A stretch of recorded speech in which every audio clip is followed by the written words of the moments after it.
नमस्कार, आप देख रहे हैं काल चक्र। मैं हूं दिव्या अग्रवाल और मेरे साथ हैं प्रश्न कुंडली विशेषज्ञ पंडित सुरेश पांडे जी। बहुत बहुत स्वागत है पंडित जी। धन्यवाद। पूजा की थाली, पूजा की रुई, पूजा का तिलक, पूजा का इत्र कैसे दूर करेंगे नेगेटिव एनर्जी। जी हां, आज हम बात करने वाले हैं पूजा सामग्री की। देवी देवताओं की उपासना में इस्तेमाल होने वाली सामग्री का अपना अलग ही महत्व है और ये पूजा को सफल बनाने के लिए बहुत जरूरी मानी जाती है। लेकिन क्या आपने कभी सोचा है कि भगवान की उपासना में इन पूजन सामग्रियों का प्रयोग क्यों होता है? पूजा सामग्री से कैसे दूर हो सकता है आपका हर संकट? पूजा सामग्री कैसे है आपके लिए महाकवच? पूजा सामग्री से कैसे मिलेगा पूजा का पूरा पुण्य? ये सब बताएंगे आज आपको प्रश्न कुंडली विशेषज्ञ पंडित सुरेश पांडे जी। तो बने रहिएगा हमारे साथ कालचक्र के साथ। तो चलिए इसी के साथ अपनी खास चर्चा की शुरुआत करते हुए सबसे पहले बात करते हैं पूजा की थाली की।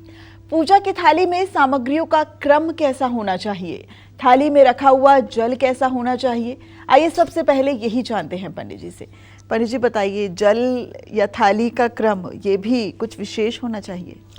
देखो, पहली बात तो ये समझ लो कि हमारे सनातन धर्म में पूजा की कई विधियां प्रचलित हैं। जो बात मैं कर रहा हूं ये शास्त्र सम्मत बात कर रहा हूं। एक तो साकार पूजा है और दूसरी निराकार पूजा है। एक लोग हैं जो भक्ति योग से पूजा करते हैं, एक लोग हैं जो ज्ञान योग से पूजा करते हैं, एक लोग हैं जो कर्म भाव से कर्म योग से पूजा करते हैं। इस तरह से पूजा करने के अलग अलग विधान हैं, अलग अलग सोपान हैं।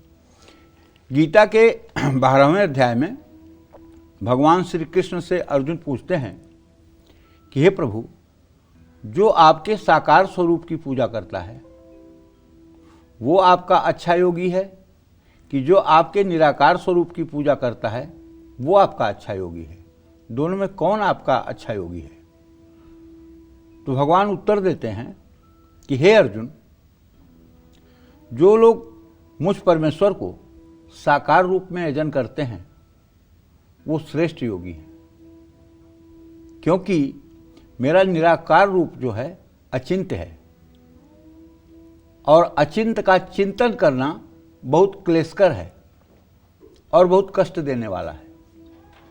उसमें सफलता बहुत कठिनाई के बाद मिलती है, लेकिन साकार रूप में मैं तत्काल प्राप्त हो जाता हूं। ऐसा भगवान ने गीता के 12वें अध्याय में अर्जुन से कहा है। क्लेशो अधिक तरस्तेषाम अव्यक्ता सक्त चेत साम अव्यक्ता ही गतिर दुखम देहावधिर वाप्यते। मतलब अगर आप निराकार की पूजा कर रहे हैं तो आपका चिंतन एकाग्र एक स्वरूप पर नहीं हो पाएगा, एक स्वरूप में आप खो नहीं पाएंगे। निराकार मतलब चिंतन मनन और साकार मतलब? निराकार का मतलब जिसका कोई स्वरूप न हो। भगवान सर्वत्र है, सब जगह है, कण कण में है, मुझ में तुझ में सब जगह है। भगवान का कोई एक स्वरूप नहीं है, भगवान एक जगह स्थिर नहीं है, भगवान संपूर्ण धरती पर है। अहम ब्रह्मास्मि, हमारे अंदर भी जो आत्मा है वो ब्रह्ममय है, वो ईश्वर है। ये है ज्ञान कांड की उपासना। और भक्ति योग की उपासना है कि जैसे ज्ञानी कहता है कि कण कण में भगवान है, तो हम भी मानते हैं कण कण में भगवान है। तो पूरे अंतरिक्ष में हवा भी तो है, लेकिन हवा को अस्तित्व में लाने के लिए हम पंखा नहीं लगाते हैं। पंखा लगाते हैं ना, तब हमें पता चलता है ना कि पंखा का क्या असर है जी। तो उसी तरह से हम साकार की उपासना भगवान की करते हैं। भगवान को अपनी श्रद्धा के आधार पर एक मूर्ति में प्रतिष्ठित करते हैं। वो हमारी श्रद्धा होती है जो मूर्ति में भगवान को प्रतिष्ठित करती है। और जब हम पूजन करते हैं तो वो मूर्ति ना हो करके वो प्रभु ही होते हैं, क्योंकि हमारा विश्वास है कि मैं प्रभु की पूजन कर रहा हूँ। तो हमको फल जो मिलता है वही मिलता है। जैसे कोई स्टूडेंट नर्सरी का है या केजी का है तो उसको ए फॉर एप्पल सिखाया जाता है। क्यों एप्पल दिखाया जाता है? क्यों एप्पल सिखाया जाता है? बी फॉर बॉल क्यों सिखाया जाता है? पढ़ा देना चाहिए ABCD। क्यों? यहाँ साकार दिखाया जाता है कि ए माने एप्पल, एप्पल उसने घर में देखा है, एप्पल का नाम आते ही उसको ए याद आएगा। बी फॉर बॉल, उसे बॉल घर में देखता है, बॉल समझ में आएगा कि बॉल से ये बी होता है। कैट घर में आती हुई कभी उसने देखा है तो C for cat, D for dog. लेकिन ये स्थिति अब उसके मैट्रिक में या 12th में पहुंचने पे थोड़ी रहती है कि वो A for apple, apple B for baby पढ़ेगा। उसकी उन्नति होगी ना जी। तो उसी तरह से जब हम साकार साधना में होते हैं तो पहले हम भी ए फॉर एप्पल पढ़ते हैं, क से कबूतर पढ़ते हैं, मतलब साकार उपासना करते हैं।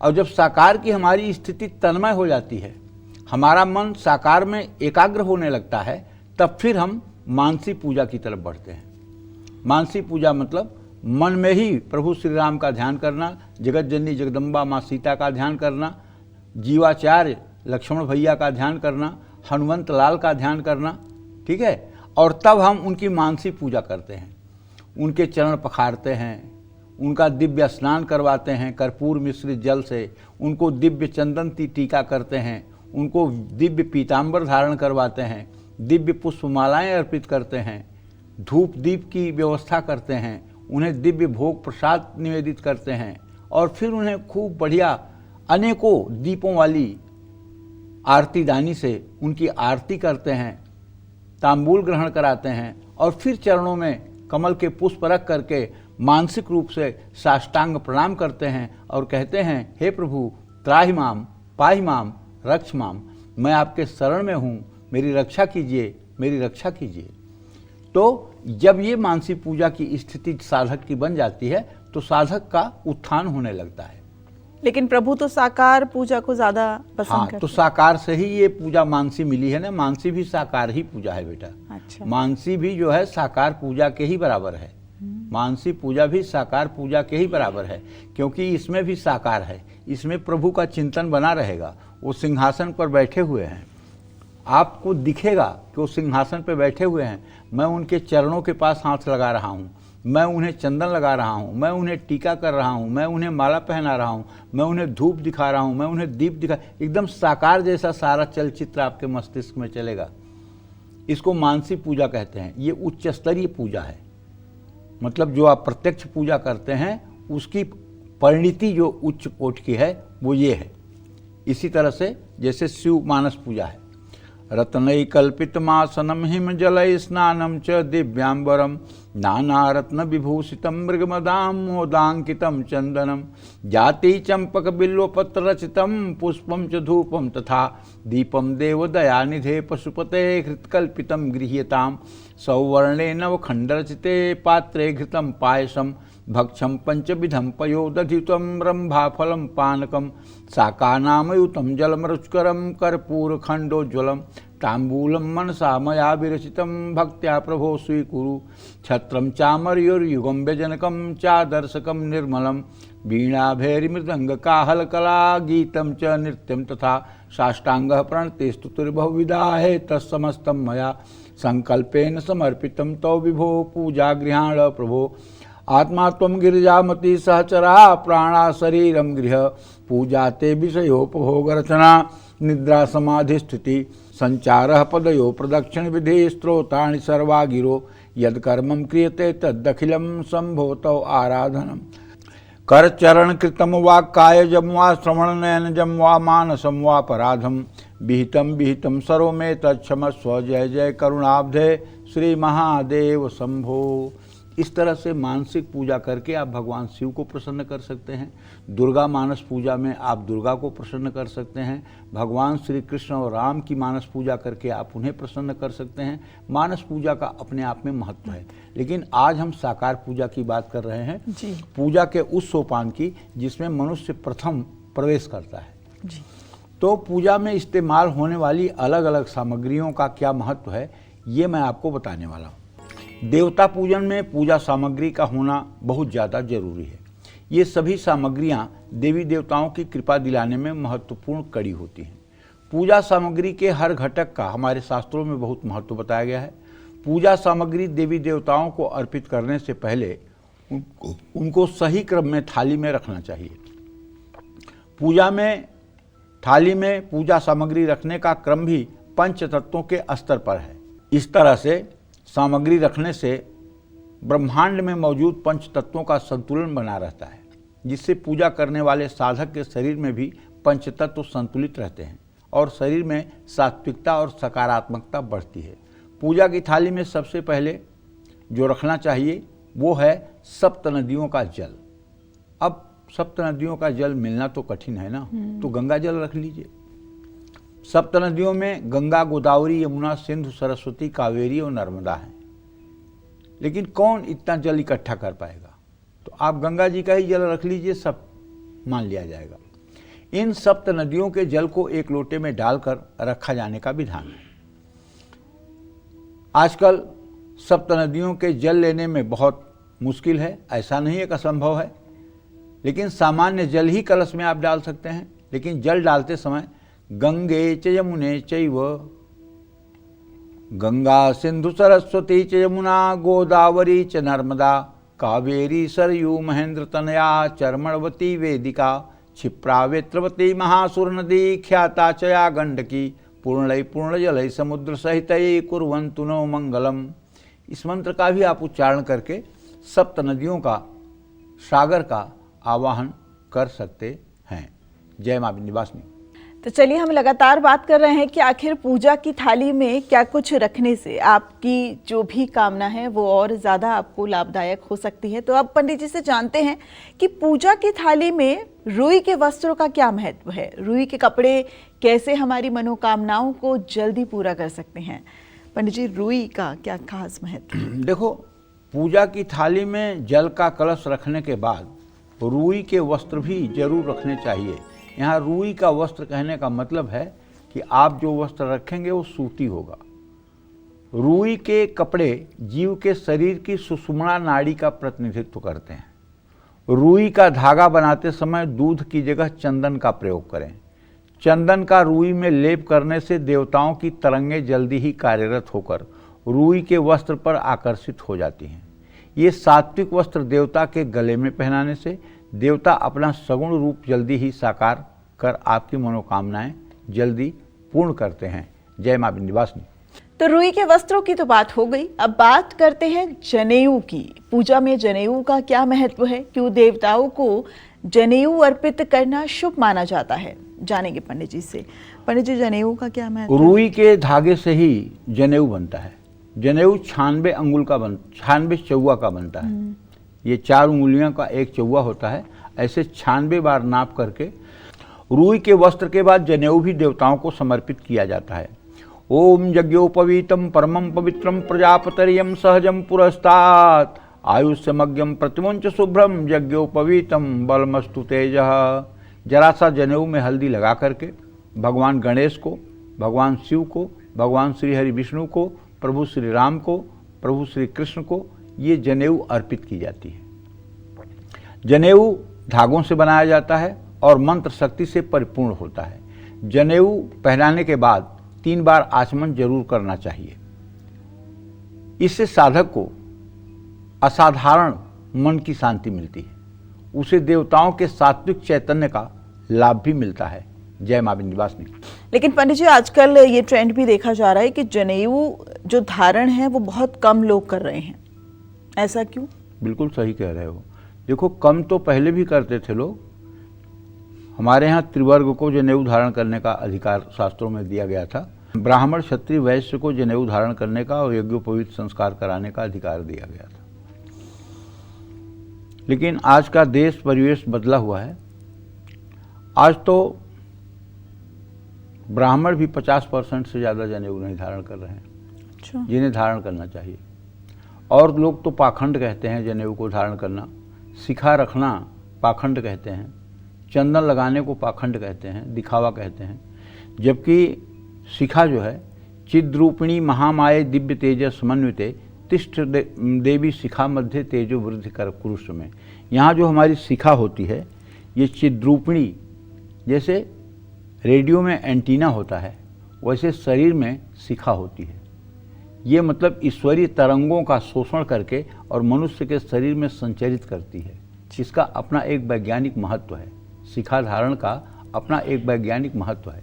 लेकिन अगर आज कोई मोटी शिखा धारण करे तो उसे बैकवर्ड कहा जाएगा, उसे पिछड़ा हुआ कहा जाएगा, उसे पिछड़ी मानसिकता का कहा जाएगा, हंसी मजाक का पात्र बन हंसी के मजाक रहेगा। का पात्र बनाया जाएगा।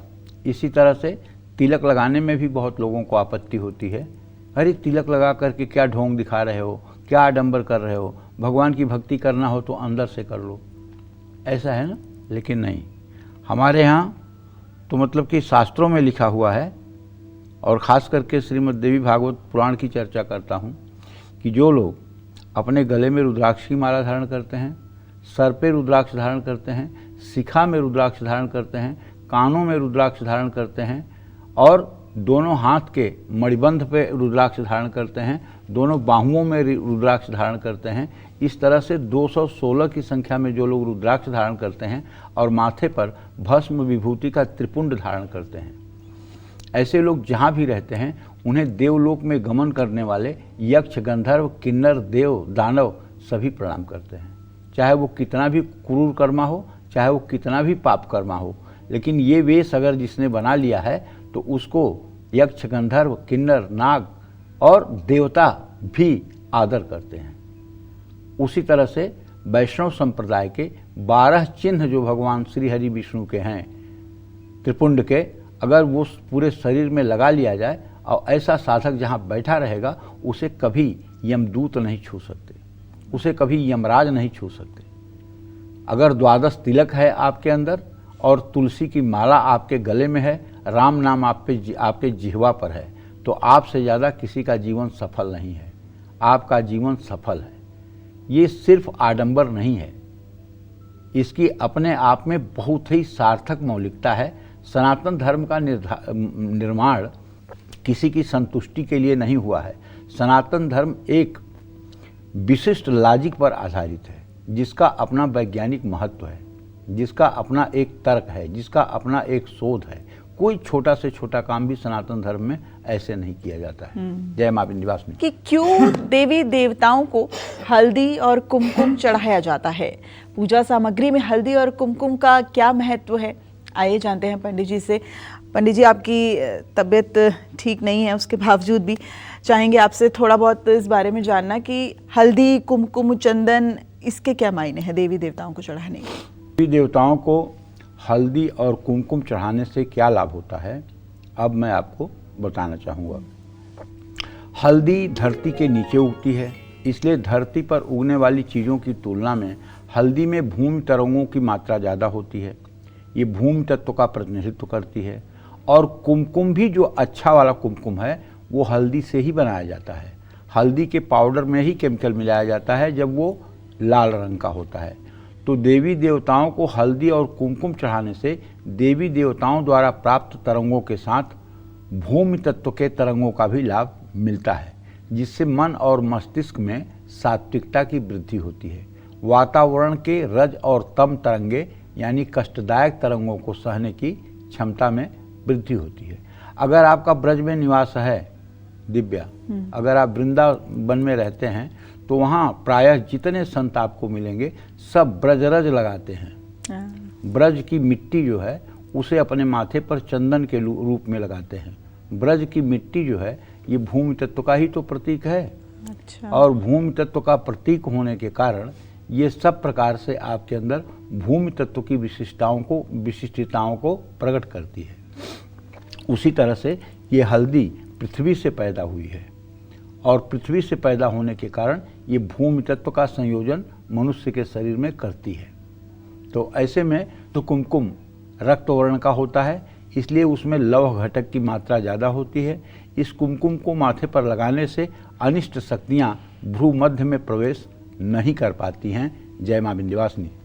अपनी चर्चा को आगे बढ़ाते हुए अब बात करते हैं सिंदूर की। महिलाओं को पूजा सामग्री में सिंदूर का इस्तेमाल क्यों नहीं करना चाहिए, साथ ही कैसे सिंदूर से संकट मोचन हनुमान जी की कृपा पाई जा सकती है, आइए जानते हैं। बहुत दिलचस्प जानकारी है पंडित जी। इससे पहले आपने हल्दी के मायने बताए और अब सिंदूर हम देखते तो हैं, लेकिन इसका महत्व। अब मैं आपको पूजा के सिंदूर महत्व बताता हूँ। सिंदूर में शक्ति की मात्रा अधिक होती है। महिलाएं गोबर की गौरी या हल्दी की गौरी बना करके या महालक्ष्मी को सिंदूर का उपयोग करें तो निश्चित रूप से उन्हें लाभ मिलता है और वही सिंदूर स्वयं भी धारण करें। बाकी जगह पर दूसरे देवी देवताओं के लिए, जैसे हनुमान जी के लिए, महिलाओं को सिंदूर का उपयोग नहीं करना चाहिए, क्योंकि इसमें मारक शक्ति भी होती है और महिलाओं के लिए जो असहनीय होती है, जो उनको कष्ट पहुंचा सकती है। सिंदूर का उपयोग हनुमान जी की पूजा में भी किया जाता है। सिंदूर में तेल मिलाकर हनुमान जी की मूर्ति पर लेप किया जाता है। ऐसा करने से हनुमान जी की मूर्ति में विद्यमान मारक तत्व इस सिंदूर में आकृष्ट होकर उसी में संचरित होते हैं। एक देवता को और सिंदूर बहुत प्रिय है, गणेश जी को।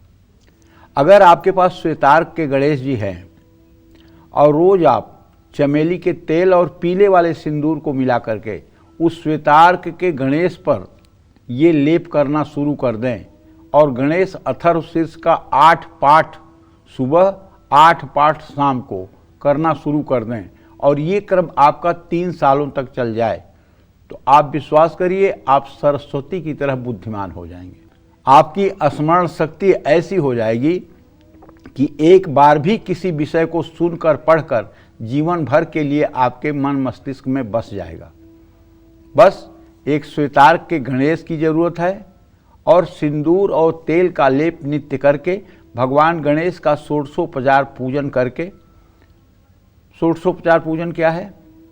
पाद्य, अर्घ, आचमनी, स्नान, वस्त्र, उपवस्त्र, गंध, अक्षत, पुष्प, धूप, दीप, नैवेद्य, तांबूल, पुंगीफल, दक्षिणा, निराजन, ये 16 उपचार है। तो ये अगर 16 उपचार आपने करना शुरू कर दिया है तो आप ये मान के चलिए कि बहुत जल्दी आप भगवान गणेश के कृपा पात्र बन जाएंगे। जय मां विंध्यवासिनी। पूजा का तिलक, पूजा का इत्र, पूजा के फूल, पूजा के अक्षत और बाकी पूजा सामग्रियों से कैसे मिलेगा पूजा का पूरा फल, ये सब बताएंगे आपको पंडित जी। लेकिन एक छोटे से ब्रेक के बाद आप बने रहिए हमारे साथ और देखते रहिए कालचक्र।